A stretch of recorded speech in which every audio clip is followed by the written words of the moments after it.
Welcome once again to Profiles. I'm Richard Fredrickson, and once again we're in downtown Joliet at Juliet's Tavern and Sports Bar at the corner of Chicago and Cass. Great restaurant, and that invitation is out there for you to come on by, whether it's just the two of you or you have a group, club, organization. Great. We're up on the second floor right now. This is a fantastic place to hold your meetings and just have a great luncheon, wonderful dinner. You can have a banquet set up here. It's one of the finest restaurants in the Chicagoland southwestern area. So, and you have it here in Joliet. And you will enjoy the sports bar and the Italian dining room. It's second to none. That's Juliet's, Cass and Chicago, downtown Joliet. Speaking of downtown Joliet, how are you? I'm doing fine, Richard. How are you? I am great. Will County Executive. You look great. Yeah. He had me, all the makeup and stuff that do here. The Larry Walsh, Will County Executive. Oftentimes, I take it for granted that every one of you know this gentleman, but not all. And particularly some of you folks who live out there in that Jolifield area may not. But I think I missed last year, but usually every year I try to get an interview with Larry. He was sharing something that's historic and true and unique to Will County. And as Will County Executive, you are the only one, correct? Only executive form of government in the state of Illinois. Yeah. County government. Now these are not on my notes. Yeah. How in the world did that happen? Well, you know, the issue of governance became an issue back in the 1980s, and our government, county government, was we have 9 districts, and we were electing 3 individuals from those districts for a board of 27, and then the party that was in power, Democrat or Republican, which the vast majority of the time was Republican, they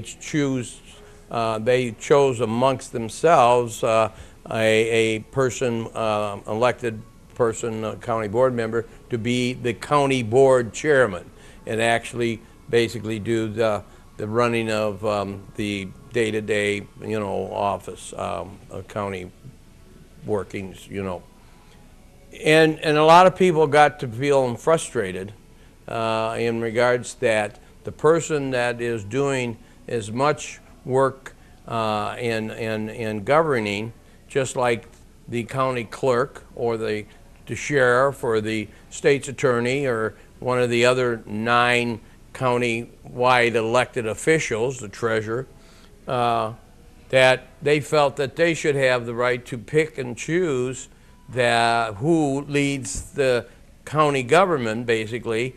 And so we had a referendum in the spring of 1988, and the referendum passed by about 1,100 votes. And then that following fall, in the fall of '88, during that course of the summer, the 2 parties had to pick a individual to run as the candidate for the very first county executive. And Chuck Edelman was chosen by the Democrats, and John Anarino, who was the then county board chairman for a number of years, he was chosen by the Republicans, and Chuck Edelman ended up winning that first contest by about less than 4,000 votes, I believe it was. So we became the first and only county so far.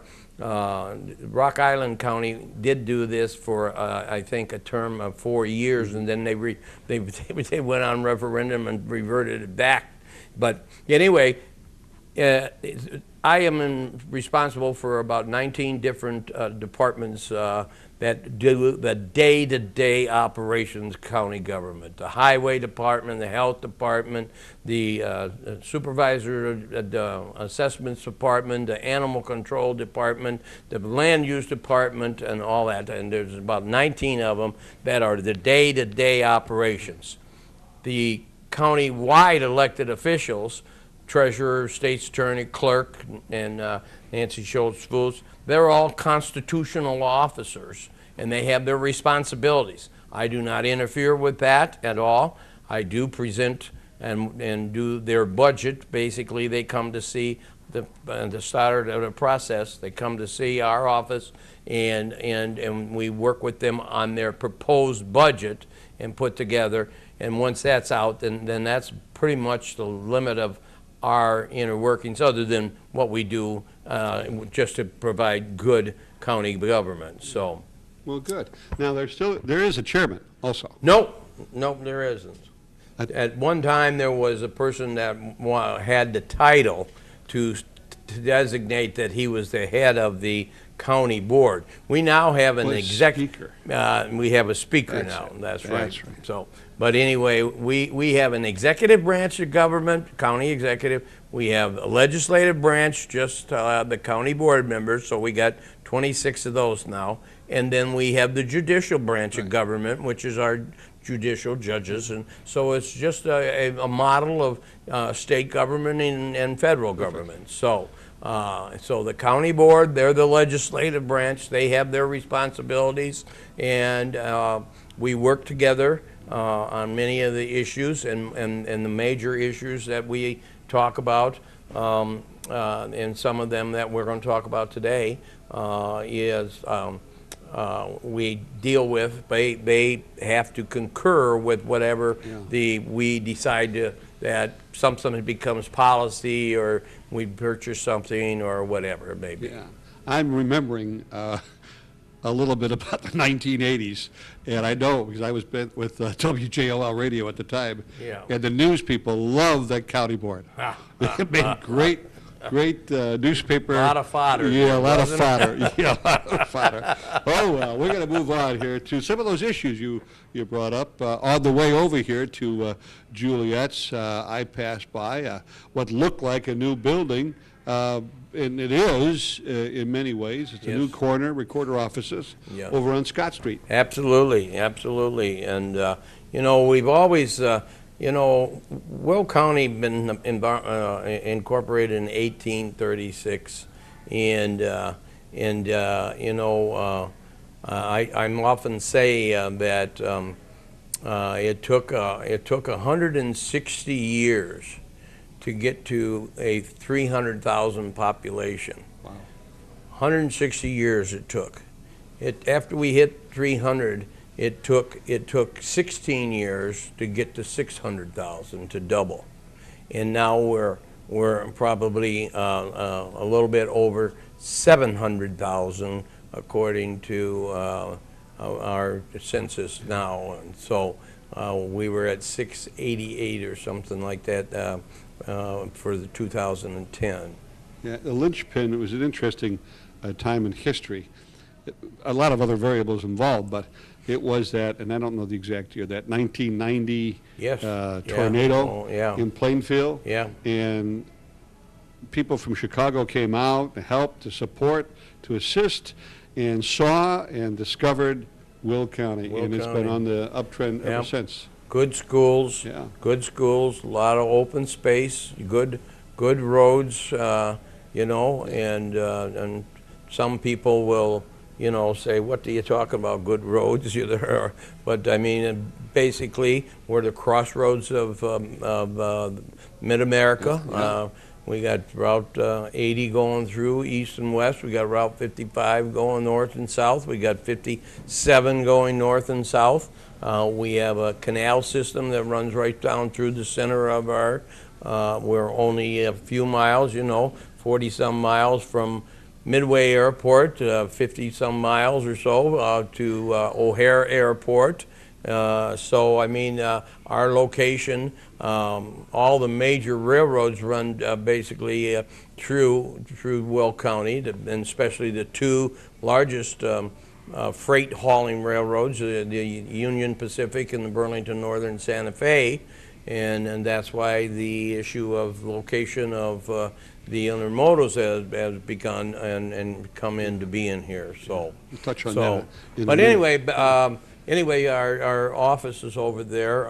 We're always looking for, we need space, you know, and that's the Social Security building that was built back in, I think, the 1980s, and maybe even into the 90s, I don't know, but it was in existence for 12 or 16 years, 15 years, something like that.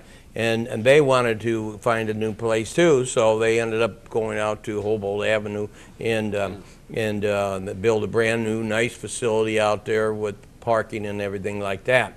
And the building sat there for probably over 2 years, unattended, or maybe even more. And they came to us and they kept wanting us to, look at it. And we negotiated down. We got it down to where we felt that we were getting a decent buy on it, and so we purchased it. And there's approximately just shy of 12,000 square feet there. But we remodeled it and turned it into two offices for two of the elected county and constitutional officers, the coroner's office and recorder of deeds. And so a very modern building now. We went through the process of recycling. A lot of the building is basically recycled materials, you know, and so our Mike Miglerini, our maintenance supervisor, does a great job of leading the way and finding out all those things and putting those things together. And the lighting is one of the lighting issues is our lights. Our lights, like when it's dark, the lights are really, really bright. But when the daylight comes in and the sunlight comes through the windows and stuff, automatically draws down the brightness of the lights to save on electric energy. Energy. Yes. So it's a green. It is. It's a green building. Yeah. It's a lot. Is that a piece of the puzzle of this larger capital improvement plan? Yes. We've been recognized nationally in regards to our energy efficiency. What we have been doing with our buildings, new windows at where the county executive's office is at, the county offices, which is for most people the old Sears building downtown that has been renovated years back in the 1980s, and so we have been very, very busy with doing renovation and energy efficiency. As we're remodeling the IMCO building, the Court Annex building at the corner of Jefferson and Ottawa Street, the old IMCO building, 57 West Ottawa or North Ottawa, and so anyway, that building is being renovated also, and we're doing a lot of energy efficiency issues there with windows and lighting and everything like that, air conditioning. Great. Now, what took place a few months ago has been on the drawing board forever, seems like forever, the acquisition of the First Midwest Bank building over at 50 West Jefferson. But now, there's been conversation and talk and plans and strategies and conferences and seminars and on and on and on and on and on. Yeah, kicking the can down the road. Kicking that can down the road, clickety-clack. But finally, things are beginning to take place. Yes, well, yeah, we've been working with Jim Rolfe, and a great guy that president of First Midwest Bank here locally, and we came to an agreement, and we purchased that building and huge area. You don't see all the area.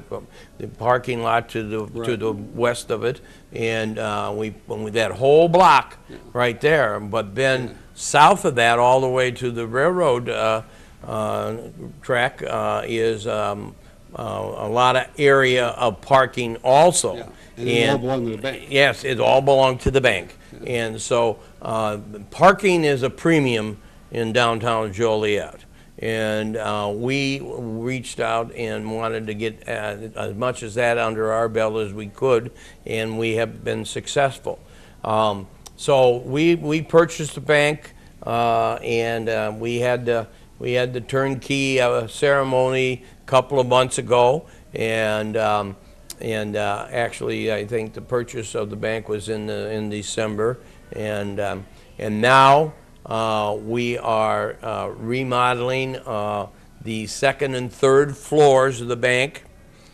The first floor is still going to maintain as main purpose. The only purpose is the First Midwest Bank is still going to do business out of the first floor.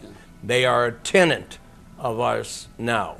They are paying us rent for that first floor, and they probably are going to stay there for 3, maybe 4 years, maybe whatever they need, and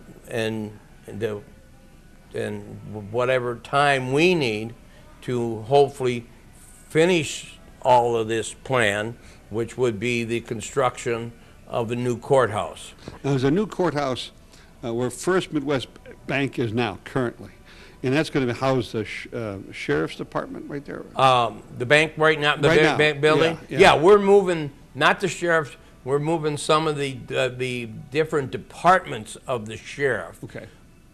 Some people, the old Eagles building, which is on the corner of Ottawa Street and Washington Street, right across the street from the courthouse on the south. A dilapidated building. Yes, it a is. building that it was so bad. I was ashamed that we had employees working out of there. And air circulation and other issues. Was just the leakage in the roof and everything was just deplorable. And so we're moving those departments over there. Okay. We are accumulating a number of departments that have been spread out into different buildings, Richard, and now they're going to be occupying the second and third floor of the bank. And so there's approximately 26,000 square feet that we are redoing and making offices out. There was some offices there, but there was a huge spot of the floor was just open space with cubicles. Yeah. And so we're doing some renovations. We're getting the technology in there, the informational technology, the wiring and everything coming in there also that isn't there. And so the renovations and the IT and every other thing, we're going to probably expend right around the $425,000 category to get that up and running again for the purposes of providing really good office space now that for our employees. And there are some employees coming from the IMCO, the Court Annex building, over in participating also on room there. So. But now you mentioned that that's the parking lot and that whole area, all the way to the tracks for parking. But that's a footprint, if I'm understanding it correctly, that's right, of the new courthouse. Basically, yes. I would say right now the intentions, what you're looking at, is the square block of where the First Midwest Bank is, would be the footprint of the new courthouse. Okay. Now, Schuster only gives me a half hour. Oh, okay. He only gives me a half hour. Other people get hours and hours. I get a half hour. I'm kidding. We've been doing a lot of talking here. I'm kidding. No, I want you to talk because I think we have a lot of folks out there and God love them, I'm an avid Herald News reader and WJOL participant as well as listener, but we do have a lot of folks out there who don't get the paper and do catch this on Channel 6 and YouTube, and so I want you to continue to share, and if we go over a little bit, we'll go over a little bit. This may be a little tough to answer in detail, but are we making progress in terms, and I know this is really the Chief Judge's decision, I think, on this getting Chicago Street straight through?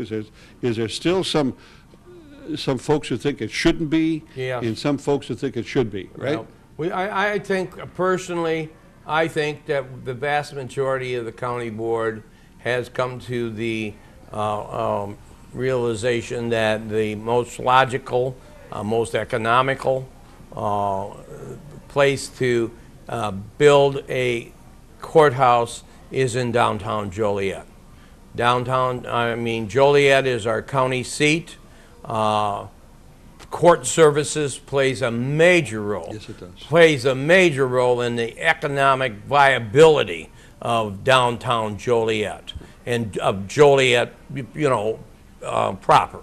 And we have committed so much other money. The adult facility, correctional facility is there, where we got room for probably up to maximize about 1,100 inmates that could be in there. And so, I mean, you after making that commitment, you don't want to go out and make a commitment to build in a green site someplace that is 14, 15, or 20 miles away. The cost of providing transportation back and forth, and I mean in and out, and the court services, that are down here, and the state's attorney services that are down here, and the probation and the public defenders, and the number of people that basically either take public transportation or even walk to the court and that's services. A significant number. It really is. It really is. People would be surprised. We just come out here on a Monday morning or a court call. Exactly right. And see the people coming off those buses. That's exactly right. Yeah, absolutely. Exactly right. And so I think that has happened. We still have a couple of members that in their mind they maybe think it's still could be done in the green site. And let me say this. If we were going to start from scratch and build a complex, a court complex, where every building would be connected in some way, shape, or form for security reasons, if it was there that we could put big, large parking lots out there that would help us alleviate the parking issues. If we were starting from scratch, then yes, we would look at a green site. But we're not starting from scratch, and we have so much invested in downtown Joliet, then it is the only logical place to be downtown Joliet. Couldn't agree more with you, Larry. We always talk about, and it's true, how the Rialto Theater is a revenue generator, but the court services is an even bigger revenue generator, because you've got literally hundreds, if not thousands, of folks down here almost at least 4 days a week, sometimes 5 days a week, of court-related business, legal services, banking services, and they're in the lots, and they're on the streets, and they're also in the commuters that are down here. If you don't think downtown Joliet is viable and vibrant, come down here in the morning hours and see what's taking place. The activity is exciting. It is. It's been calculated that probably over 850,000 people go through our court systems in a fiscal year or in a calendar year. That's believable. That's very believable, because I'm here in the morning hours and I see those people in line waiting to get into the courthouse. Let's talk a little bit about a green space. You've had some dealings with the city of Joliet. I want to know what the progress is now on that Larry Road campus that's out there. there was some waiting period for sewer and water. Right. I think I caught a city council report from Jim Hawk. That's moving along. That's moving along. We have basically, I think there's maybe one small parcel of land that, yes, it needs to be bought, but we're getting started. H.R. Green is the contractor on this project, and we're going to get that up and running this year. We're going to get that started.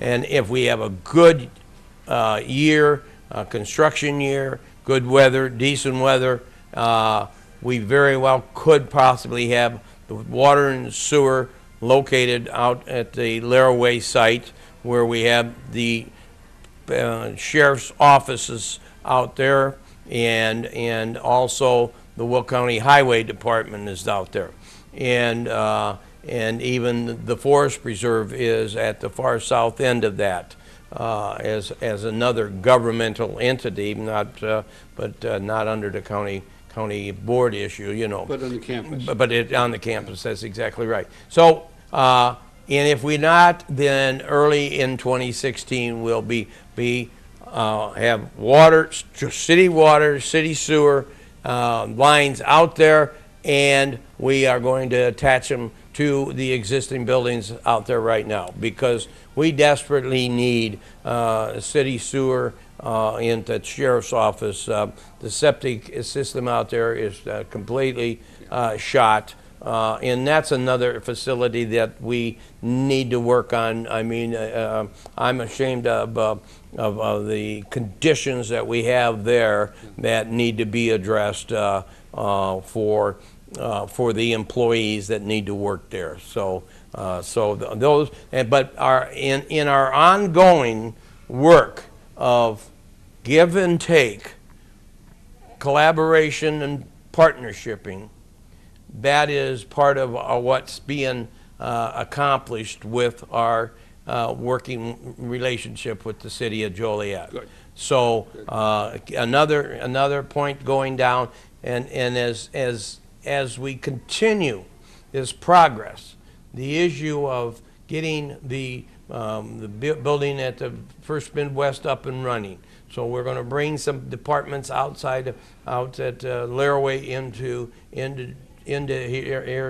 downtown Joliet. We're definitely going to be moving, hopefully maybe as early as in July, moving people out of the dilapidated Eagles building over into new offices. We're continuing to move forward in the renovation of the fourth and fifth floor, I believe it is, of the IMCO building, and that we're completely renovating those 2 floors, and that will house totally the state's attorney's office, and that means then we vacate 121, which is the old First Midwest Bank Trust building, right across the street from the Rialto, and we can get rid of that building that is a disaster. And that would be another issue where we have an agreement with trading off with the city, Yeah. and which in their future would become that building would be demolished, and that would become a downtown plaza. Yeah, some green space. Yes, exactly Get some right. trees and some green Green downtown. space downtown. So all of these are taken step by step by step. Now, the Chicago Street issue of opening up is still on the burner to be done, and but it is as of right now, it's probably one of the later transitions that we want to make sure that everything else that we need together collaboratively gets worked out into in intergovernmental agreements, signed and sealed and delivered, intergovernmental agreements, or actually the progress has taken place of what else we need to get done. Yeah. Well, you need parking. Yeah, that's exactly You're right. going to put Chicago Street through Exactly there. right. The judge needs someplace to park. But I know how important, how vital it is for the Chicago Street opening up. I've seen the progress that has been made with the vendor that Camaros, is that it? Yes. And that the work that they have been doing, and I know how important that is.